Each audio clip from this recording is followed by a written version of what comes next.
안녕하세요. 올해로 70을 맞은, 지금은 은퇴한 늙은 교사입니다. 여러분은 기적을 믿으시나요?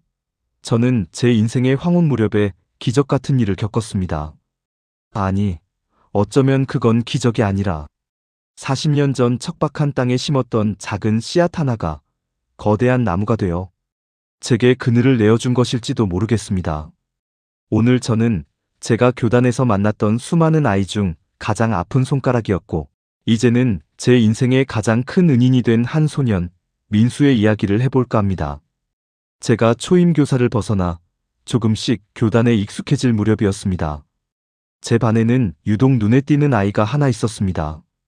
까만 교복은 늘 소매 끝이 해져 있었고, 유난히 마르고 작았던 아이, 민수입니다. 민수는 머리가 참 비상했습니다. 가르치면 스펀지처럼 빨아들이는 교사로서 욕심이 나는 아이였죠. 그런데 어느 날부터 민수가 점심시간마다 교실에서 안 보이더군요. 하루는 아이를 찾으러 나갔다가 수도가에서 배를 채우고 있는 민수를 발견했습니다. 도시락을 싸올 형편이 안 돼서 찬물로 줄인 배를 달래고 있었던 겁니다. 그 어린 것의 굽은 등을 보는데 명색이 선생이라는 사람이 그걸 몰랐다는 생각에 가슴이 철렁 내려앉았습니다. 그날 방과 후 저는 민수를 교무실로 불렀습니다. 그런데 민수가 뜬금없이 이런 말을 하더군요. 선생님, 저 이제 학교 그만둬야 할 것 같습니다. 돈을 벌어야 해요. 아버지가 편찮으셔서 약값도 없고 당장 쌀 돈도 없어요. 그 똑똑하고 눈빛이 빛나던 아이가 바닥만 보며 눈물을 뚝뚝 흘리는데 제 억장이 다 무너졌습니다. 당시 제 월급도 쥐꼬리만 했지만 도저히 그 아이를 그대로 보낼 수가 없었습니다. 민수야, 안 돼. 넌 공부해야 할 놈이야. 저는 제 얄팍한 월급 봉투에서 일부를 떼어 민수 손에 쥐어주었습니다. 학비와 생활비에 보태라면서요. 하지만 자존심 강한 민수는 한사코 그 돈을 거절하며 뒷걸음질을 쳤습니다. 저는 그때 거짓말을 하나 했습니다. 민수야, 이거 공짜로 주는 거 아니다. 선생님이 너한테 투자하는 거야. 나중에 네가 어른이 돼서 아주 크게 성공하면 그때 선생님한테 이자까지 쳐서 다 갚으면 되잖아. 우리 사나이답게 약속하자. 그러니까 지금은 공부만 해. 그제야 아이는 엉엉 소리내어 울며 제 품에 안겼고 저는 아이의 작은 등을 한참이나 토닥여 주었습니다. 하지만 가난이라는 놈은 참 끈질기고 잔인했습니다. 민수가 고등학교 2학년이 되던 해 겨울, 지병을 앓던 민수의 아버님이 결국 세상을 떠나시고 말았습니다. 부랴부랴 장례식장으로 달려갔을 때 텅 빈 빈소에는 상복이라기엔 턱없이 크고 낡은 검은 양복을 입은 민수 혼자 덩그러니 앉아 있었습니다. 조문객 하나 없는 차가운 빈소. 저는 민수 옆에 조용히 앉았습니다.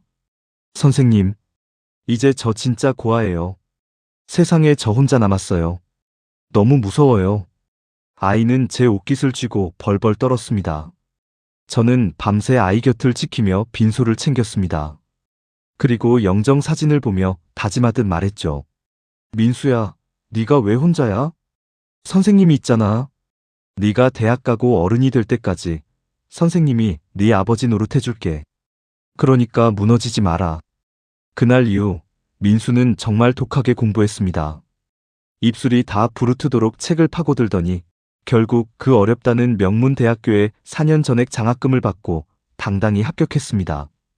합격증을 들고 와서 펑펑 울던 그날을 저는 아직도 교직 생활 최고의 순간으로 기억합니다.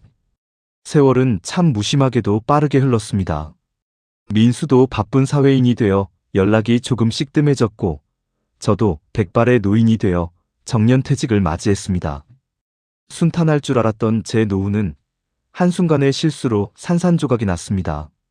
자식의 사업 자금을 도와주겠다고 평생 모은 재산과 퇴직금까지 털어넣었는데 그 사업이 크게 실패하고 만 것입니다.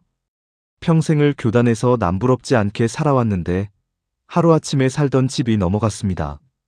매달 나오는 연금은 고스란히 빈 이자로 빠져나갔고 아내와 저는 햇빛조차 잘 들지 않는 작고 차가운 방으로 쫓겨나듯 이사를 해야 했습니다. 추운 겨울날 연탄 보일러를 떼며 웅크리고 앉아있는데 참 눈물이 나더군요. 내 인생이 어쩌다 이렇게 되었을까? 평생 바르게 살아보려 애썼는데 왜 이런 시련이 온 걸까? 너무 부끄럽고 비참해서 옛 동료들이나 제자들에게는 연락조차 할 수 없었습니다. 철저히 세상과 단절된 채 인생의 끝자락을 버텨내고 있었습니다. 그러던 어느 봄날이었습니다. 누군가 낡은 대문을 두드렸습니다. 문을 열어보니 훤칠하게 키가 큰 중년의 신사가 서 있었습니다. 고급 정장을 입은 그 남자는 주름진 제 얼굴을 보더니 이내 눈시울이 붉어졌습니다. 선생님, 저 민수입니다. 민수요? 40년 전 수도가에서 찬물을 들이켜던 그 작은 소년이 어엿한 기업의 대표가 되어 저를 찾아온 것입니다. 수소문 끝에 제가 어렵게 산다는 소식을 듣고 단숨에 달려왔다고 했습니다. 초라한 제 방을 둘러보던 민수의 눈에서 굵은 눈물이 뚝뚝 떨어졌습니다. 선생님, 왜 이러고 사십니까? 왜 제게 연락하지 않으셨어요? 저는 부끄러움에 고개를 숙인 채 미안하다. 선생이 돼서 이런 꼴이나 보이고 라며 말끝을 흐렸습니다. 며칠 뒤 민수는 저를 어디론가 데리고 갔습니다. 볕이 아주 잘 드는 깨끗하고 넓은 아파트였습니다. 어리둥절한 제게 민수는 작은 서류 봉투 하나를 내밀었습니다. 그 안에는 제 남은 빚을 모두 갚은 영수증과 이 아파트의 집문서가 들어 있었습니다. 제가 너무 놀라 손을 떨며 거절하자 민수가 제 두 손을 꽉 잡으며 말했습니다. 선생님, 40년 전에 저랑 약속하셨잖아요. 제가 크게 성공하면 원금에 이자까지 쳐서 다 받으시겠다고요. 저 그 약속 지키러 온 겁니다. 민수야, 그래도 이건 너무. 선생님, 아버지가 돌아가시고 세상 천지에 혼자 남아 발버둥 치던 저를, 수도가에서 찬물 마시던 저를 걷어주신 분이 선생님이십니다. 선생님이 아니었다면 오늘의 저는 없습니다. 제발, 제가 선생님의 든든한 아들이 되게 해주십시오. 민수는 제 발밑에 무릎을 꿇고 어린아이처럼 엉엉 울었습니다. 저 역시 참았던 눈물이 터져나왔습니다. 우리는 그렇게 40년의 세월을 뛰어넘어 서로를 부둥켜 안고 한참을 울었습니다. 그 눈물은 제 인생의 모든 상처를 씻어내는 기적의 비와 같았습니다. 지금도 명절이 되면 저희 집엔 민수가 보낸 산더미 같은 선물들이 도착합니다. 1년에 서너 번씩 부부 동반으로 만나 식사도 하고 옛 추억을 안주 삼아 웃음꽃을 피우곤 하죠. 가끔은 이렇게 분에 넘치는 호사를 누려도 되나 싶어 민수에게 미안할 때도 있습니다. 하지만 민수는 선생님이 건강하게 곁에 계셔 주시는 게 가장 큰 선물이라며 넋살을 부립니다. 여러분, 70평생을 살아보니 하나 확실히 알게 된 것이 있습니다. 우리가 무심코 베푼 작은 친절과 선의는 절대 허공으로 사라지지 않는다는 것입니다. 그것은 어딘가에 뿌리를 내리고 때로는 동서고금을 막론하고 내 삶이 가장 힘들 때 가장 따뜻한 품이 되어 돌아옵니다. 저는 집을 잃고 돈을 잃었었지만 결코 실패한 인생이 아니었습니다. 제 인생의 황혼 무렵 이렇게 훌륭한 제자가 곁에 있으니 저는 세상에서 가장 복이 많은 사람입니다. 오늘도 주위를 한번 둘러보시길 바랍니다. 그리고 누군가 힘들어하고 있다면 조용히 손 한번 내밀어 주세요.